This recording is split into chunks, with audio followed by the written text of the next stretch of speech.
ఇవన్నీ ఆయన పట్ల జరిగేవి. ఇవన్నీ ఆయన సఫలపరచువాడు కాబట్టి దేవుడు మనం అన్నీ అడిగే వారంగా ఉండాలి, పొందుకునే వారంగా ఉండాలి. మనకి ఏది పడితే అది ఇవ్వటానికి సిద్ధంగా ఉంటానని వాగ్దానం చేసినవాడు, నమ్మదగినవాడు.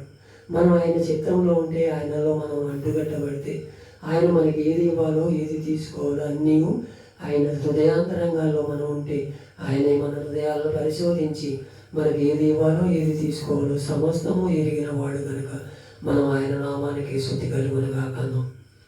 కీర్తన గ్రంథము 21వ అధ్యాయము 2వ వచనాన్ని నేను చదువుతున్నాను. అందరూ బైబిల్ ఉంటే చదవడానికి ఇష్టపడండి. దేవుడు మెండైన దేవుళ్ళు పొందుకోండి. అతని మనోవిష్టము నువ్వు సఫలం చేస్తున్నావు. అతని పెదవాళ్ళ నుంచి వచ్చిన ప్రార్థన నీవు మానక అంగీకరించుతున్నావు అంటున్నాడు. దావీదు భక్తుడిని కీర్తనాకారుడు రచించాడు. దావీదు గారు, ఆయన దావీదు గారు గొర్రెలు కాసుకునేవాడు అయ్యుండి కూడా రాజును చేసేటప్పటికి ఆయన సన్నిధిలో ఎంతో కడు భయభక్తులతో కూడుకొని నేను రాజును అయ్యాననే ధీమా లేకుండా ఆయన ఎక్కడి నుంచి వచ్చాడో అది మొదటి నుంచి గుర్తుంచుకుంటున్నాడు. ఇక్కడ గొర్రెలు కాసుకునేవాడిని, నన్ను ఎంతగా ఇచ్చించావని తగ్గింపు జీవితంతో అడుగుతున్నాడు. మనమైతే అలానో, మనమైతే నిత్యం మనకి ఏదైనా ఇస్తే చాలు దాన్ని పట్టుకొని ఊరేగిపోతూ ఉంటాం. నాకన్నా గొప్పవాడు లేడు, నీకు ఒక తలాంతి ఇచ్చాడంటే ఆ తలాంతిని మనం ఎప్పుడూ కూడా దాన్ని దేవుణ్ణి సన్నిధిలో కనిపెట్టుకొని ఉండాలి. మనకి ఏదైనా ఇచ్చాడంటే అది మనమే గొప్పలు పోతాం.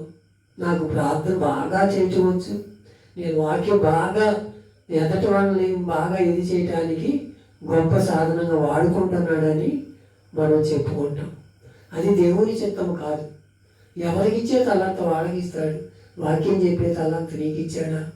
ప్రార్థన చేసే తలాంత ఇచ్చాడా? మందిరం బాగు చేసే తలాంత నీకు ఇచ్చాడా? ఏ తలాంత ఇచ్చినా అది కడవరకు కాపాడుకునే కృపను మనకు దయచేయాలని, ఆయన మన మనోభిష్టం సఫలం చేయాలని కోరుకోవాలి తప్ప నాకు ఇచ్చాడని గర్వంతో పొంగిపోయే వారంగా ఉండకూడదు. అన్నీ ఇస్తాడు ఆయన. మనం ఎప్పుడు ఇస్తాడు? మన మనోభిష్టం ఆయన తట్టు ఉండాలి. మనది ఎలా ఉంటుందో తెలుసా? ఒక్కోసారి నాకు అన్నీ తెలుసు, బైబిల్ నేనైతే 10 సార్లు చదివా, 20 సార్లు చదివా, వాక్యం నా అంత చెప్పేవాడు లేడని అహంకార బుద్ధి మనలో ఉంటుంది. అది తప్పు. దేవుని చిత్తం ఎలా ఉంది? రాజయ్య ఉండి కూడా ఎక్కడే మోకరించి దేవుని సన్నిధిలో నీ మందిరంలో నుంచి నన్ను తోసివేయబాకయ్యా, నీ చిత్తంలో నేను గడపడానికి ఇష్టపడుతున్నానయ్యా అని దావీదు భక్తుడే మోకరించి ప్రార్థన చేస్తున్నాడు. నువ్వు నేనెంత. ఒక్కోసారి మనం అలాంటి స్థితిలో ఉండాలని దేవుడు కోరుకుంటు అతను ప్రార్థన మానక అంగీకరిస్తున్నాడంట. నీ ప్రార్థన నా ప్రార్థన ఆలకిస్తున్నాడంటావా? ఒక్కసారి మన హృదయాలు పరిశోధించుకుందాం.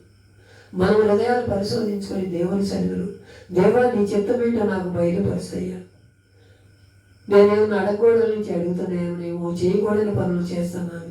మా హృదయాంతరంగాన్ని ఎరిగిన దేవుడు కనుక నీకు మాత్రమే మేము మొరపెడుతున్నామని మనం ఎప్పుడైనా తగ్గింపు జీవితంలో ఉంటే దేవుడు మన పట్ల కార్యం చేయడానికి మన ప్రార్థన అంగీకరించును గాక. హల్లెలూయా.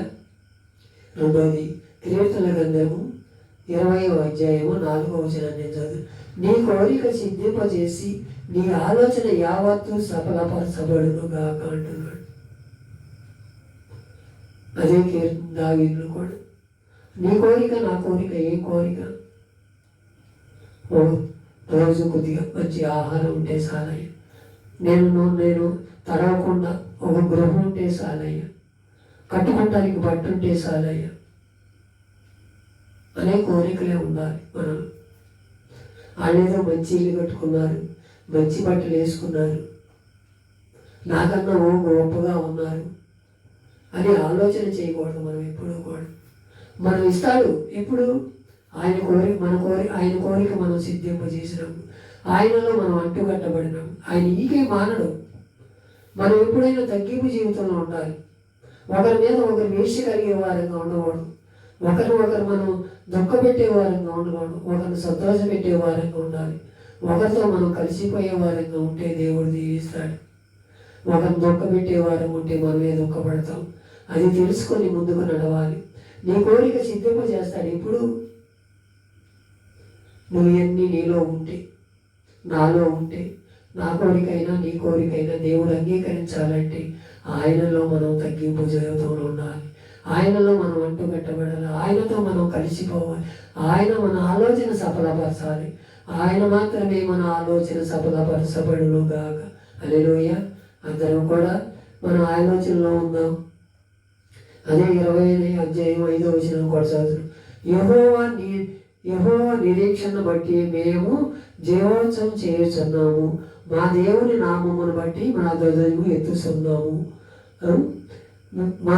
నీ ప్రార్థనలన్నీ యెహోవా సఫలపరచబడును గాక అంటున్నాడు. మన ప్రార్థనలన్నీ సఫలపరుస్తాడు. మనం నిరీక్షణ కలిగి ఓపిక కలిగి నిలబడినప్పుడే మన ప్రార్థనలు ఆయన కలిగిస్తాడు. మన ప్రార్థన ఆయన సన్నిధి ఎప్పుడూ చేరతానే ఉన్నది. ఇప్పుడు మన ప్రార్థన యోగ్యమైనదా ఉన్నదా అన్నీ ఆయన మన ప్రార్థనలన్నీ కాటాల్లో పెట్టి తోస్తాడు. మన కాటాల్లో పెట్టి చూసినప్పుడు మన యోగ్యమైన ఉన్నామో అయోగ్యమైన ఉన్నామో ఒకసారి తెలుసుకోవాలి. దావీదు మహారాజు కూడా అంటాడు, మోకరించి, దేవా నీ సన్నిధిలో నుంచి నన్ను తోసివేయబాకయ్యా, నీ చిత్తమేంటో నాకు బయలుపరచవయ్యా.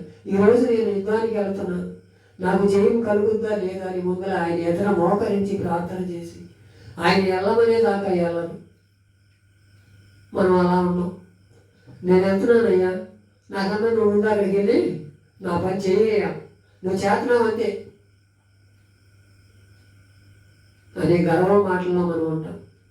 అది దేవుని చిత్తం కాదు. మనం ఇక్కడే మోకరించి ప్రార్థన చేసి, అయ్యా నీ చిత్తం అయితే నన్ను పంపించయ్యా, నీ చిత్తం కాకపోతే నేను వెళ్ళనయ్యా అని మనం మోకరించి ప్రార్థన చేయబడితే ఆయన మన ఆలోచనలన్నీ సఫలపరుస్తాడు. మన మనోభిష్టం సఫలపరుస్తాడు. ఆయన మనం చేసే పనులన్నీ కూడా ఆయన నిరీక్షణలో మనం కనిపెట్టుకుని ఎప్పుడైనా దేవుని నామమును బట్టి మనం ధ్వజమెత్తే వారంగా ఉండాలి.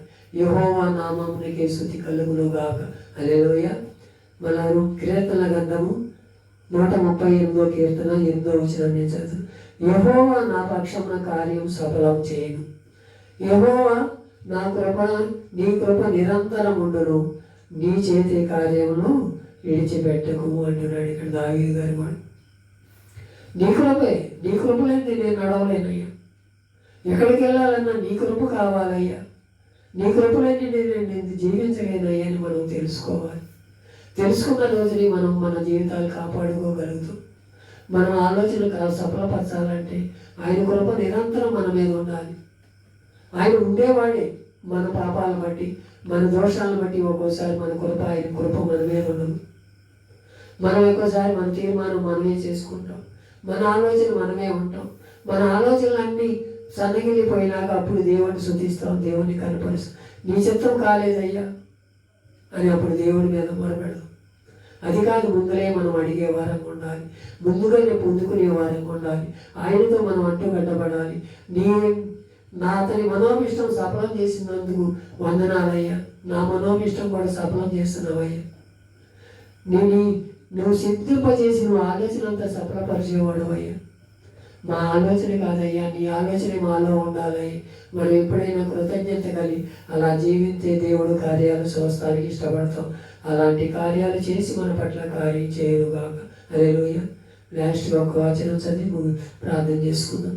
కీర్తనల గ్రంథం 36వ కీర్తన 8వ వచనం నిజం. నీ మందిరం యొక్క సమృద్ధి వలన నాకు సంతృప్తి ముందు సున్నానంటున్నాడు. మనం సంతృప్తిగా ఉండేవారు. మనసెంత యావత్తు ఆయన మీద వేసేవారంగా ఉండాలి. మనసెంత యావత్తు ఆయన మీద వేసి మన సిద్ధింపజేసేవాడుగా మన పక్షాన ఉన్నాడు ఆయన. మన మనోభిష్టం సఫలం చేసేవాడుగా ఉన్నాడు. మన కోరిక సిద్ధింపజేసేవాడుగా ఉన్నాడు. యెహోవా మన నిరీక్షణ బట్టి మనకు తీర్పు తీర్చేవాడుగా ఉన్నాడు. అలాంటి స్థితిగతుల్లోంచి మనమందరం కూడా నేను సంతృప్తి పడి మనం ఇచ్చినదే సరిపెట్టుకునే వారంగా ఉండాలి. నీ మందిరంలో నేను ఇచ్చే దూపం వేస్తానయ్యా, నీ రాజ్యానికి నన్ను వారసులుగా చేయ్యా, నా మనోభిష్టాన్ని నువ్వు సఫలం చేస్తున్నందుకు వందనాలయ్యా అని కృతజ్ఞత కలిగి ఆయన సన్నిధిలో దేవుని మోకరించి ప్రార్థన చేయగలిగితే దేవుడు బిడ్డైన దేవుడు దీవిస్తాడని మరి ఇష్టపడతాడు. ఈ కార్యమైన పట్ల జరిగించి మనం నిత్య రాజ్యంలో ఉందముగాక. ఈ మాటలు దేవుడి వినికిడిలో దీవించి ఆశీర్వదించబడునుగాక.